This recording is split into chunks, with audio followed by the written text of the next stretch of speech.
Good morning बच्चों। Class 4 आज का टॉपिक है चैप्टर 8 अंधेरी नगरी चौपट राजा। इनका प्रमुख पात्र है महंत, कुजरीन, नारायण दास, हलवाई, गोवर्धन दास, राजा, फरियादी, कल्लू, बनिया, कारीगर, चूनेवाला, भिस्ती, कसाई, गड़िया, कोतवाल, सिपाही। इस कहानी का सारांश है, मनुष्य एक ऐसा प्राणी है जिसमें सोचने समझने की शक्ति है। ईश्वर ने बुद्धि तथा दिमाग हमें स्वीकार की प्रदान किए हैं ताकि हम प्रत्येक कार्य को सोच समझकर करें। बिना सोचे समझे कार्य हमारे घातक तथा हानिकारक सिद्ध हो सकता है। जो लोग बिना विचारे किसी कार्य को करते हैं उन्हें बाद में पछताना पड़ता है। यही शिक्षा प्रस्तुत नाटक के माध्यम में प्रस्तुत की गई है। बच्चा नारायण दास, यह नगर तो दूर से बड़ा सुंदर दिखाई पड़ता है। देख, कुछ भिक्षा मिले तो भगवान को भोग लगाएं। गुरुजी महाराज, नगर तो बहुत सुंदर है, पर भिक्षा भी सुंदर मिले तो बड़ा आनंद हो।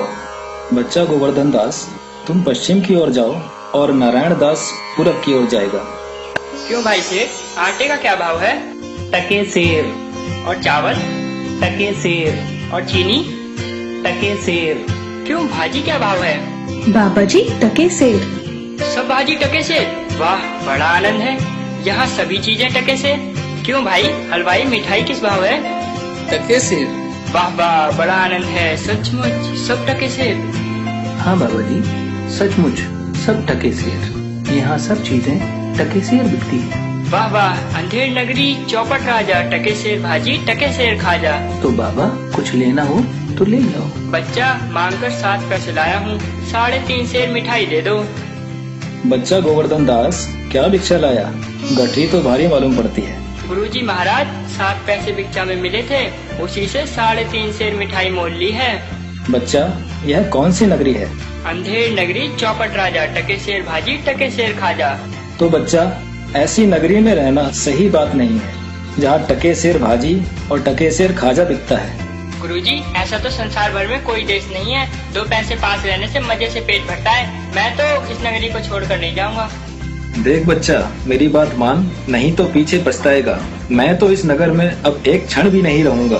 मैं तो जाता हूँ, पर इतना कहे देता हूँ कि कभी संकट पड़े तो याद करना। बोलो, क्या हुआ? महाराज, कल्लू की दीवार गिर पड़ी, सो मेरी बकरी उसके नीचे दब गई। दुहाई है महाराज, न्याय हो। अच्छा, कल्लू को पकड़ कर लाओ। क्यों कल्लू, दीवार कैसे गिर गई? महाराज, कारीगर ने बनाई थी। क्यों कारीगर, इसकी बकरी कैसे मर गई? महाराज, मेरा कुछ कसूर नहीं, चूने वाले ने चूना ही ऐसा खराब बनाया कि दीवार गिर पड़ी। अच्छा, उस चूने वाले को बुलाओ। क्यों चूने वाले, तुमने खराब चूना क्यों दिया?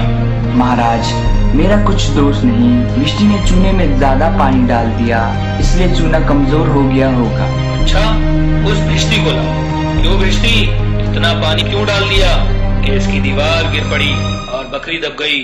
महाराज, गुलाम का कोई कसूर नहीं, कसाई ने मशक इतनी बड़ी बना दी थी कि उसका पानी ज्यादा आ गया। अच्छा, कसाई को लाओ, भिष्टी को निकालो। क्यों कसाई, तुमने ऐसी मशक क्यों बनाई? महाराज, गडरियन टके सेर पर ऐसी बड़ी भीड़ मेरे हाथ बेची कि मशक बड़ी बन गई। अच्छा, कसाई को निकालो, गडरिये को लाओ। क्यों गडरिये, ऐसी बड़ी भेड़ क्यों बेची? महाराज, उधर से कोतवाल साहब की सवारी आ रही थी, इस कारण मैंने छोटी बड़ी भेड़ का ख्याल ही नहीं किया। मेरा कुछ कसूर नहीं। अच्छा, इसको निकालो, कोतवाल को पकड़ कर लाओ। क्यों कोतवाल, तुमने ऐसी शानदार सवारी निकाली कि गडरिये ने घबरा कर बड़ी भेड़ बेच दी। महाराज, मैंने कोई कसूर नहीं किया, मैं तो शहर के इंतजाम के लिए जा रहा था। यह तो बड़ा गजब हुआ। ऐसा ना हो कि ये बेवकूफ इस बात पर सारे नगर को फूंक दे या फांसी दे दे। नहीं, तुमने इतनी धूम से सवारी क्यों निकाली? हाँ हाँ, ये नहीं, तुमने ऐसी धूम से सवारी क्यों निकाली कि जिसका परिणाम ये हुआ कि बकरी मर गई। महाराज, कुछ नहीं, ले जाओ कोतवाल को, इसे शीघ्र फांसी चढ़ाओ। गुरुजी ने हमको नाहक यहाँ रहने को मना किया था। माना कि देश बहुत बुरा है, पर अपना क्या, हम किसी राजकाज में थोड़े ही हैं कि कुछ डर हो। चल मिठाई खाकर खूब मोटा हो गया है, आज मजा मिलेगा। यह आफत कहाँ से आई?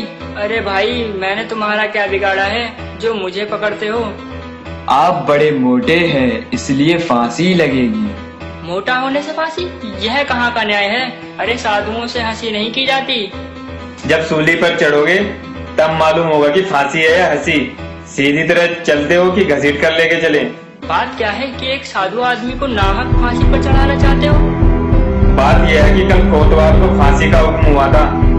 जब फांसी देने को उसको ले गए तो फांसी का फंदा बड़ा निकला, क्योंकि कोतवाल साहब दुबले हैं।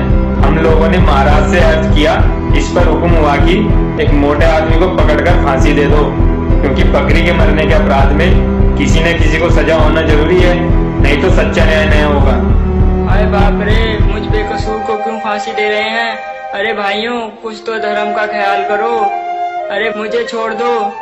हाय, मैंने गुरुजी का कहना ना माना, उसी का फल है। गुरुजी कहाँ हो? गुरुजी, गुरुजी। अरे बच्चा गोवर्धन दास, तेरी यह क्या दशा है? गुरुजी, दीवार के नीचे बकरी दब गई, जिसके लिए मुझे फांसी दी जा रही है। गुरुजी बचाइए। अरे बच्चा, मैंने तो पहले ही कहा था कि ऐसे नगर में रहना ठीक नहीं। तुमने मेरी बात नहीं सुनी। मैंने आपका कहा नहीं माना, यह इसी का फल मिला। कोई चिंता नहीं, नारायण सब ठीक करेंगे। सुनो, मुझे अपने शिष्य को अंतिम उपदेश देने दो। तुम लोग जरा किनारे हो जाओ। महाराज, हम हट जाते हैं, आप बेशक उपदेश दीजिए। तब तो गुरुजी हम अभी फांसी पर चढ़ेंगे। नहीं बच्चा, हमने इतना समझाया, नहीं मानता। हम बूढ़े हुए, हमें चढ़ने दो। स्वर्ग जाने में बूढ़ा जवान क्या? आप सिद्ध हैं, आपको बत्ती अगथी से क्या? मैं फांसी पर चढ़ूंगा। भाई ये क्या मामला है, कुछ समझ नहीं आता। ये क्या गोलमाल है? महाराज, चेला कहता है मैं फांसी पर चढ़ूंगा, गुरु कहता है मैं फांसी पर चढ़ूंगा। कुछ मालूम नहीं पड़ता, क्या बात है? बाबा जी बोलो, आप फांसी पर क्यों चढ़ना चाहते हैं? महाराज, इस समय ऐसी शुभ घड़ी है कि जो मरेगा सीधा स्वर्ग जाएगा। तब तो हम ही फांसी पर चढ़ेंगे। नहीं, हमें हुक्म है। हम लटकेंगे, हमारे कारण ही तो दीवार गिरी थी। चुप रहो सब लोग। राजा के जीते जी कौन स्वर्ग जा सकता है? हमको फांसी चढ़ाओ।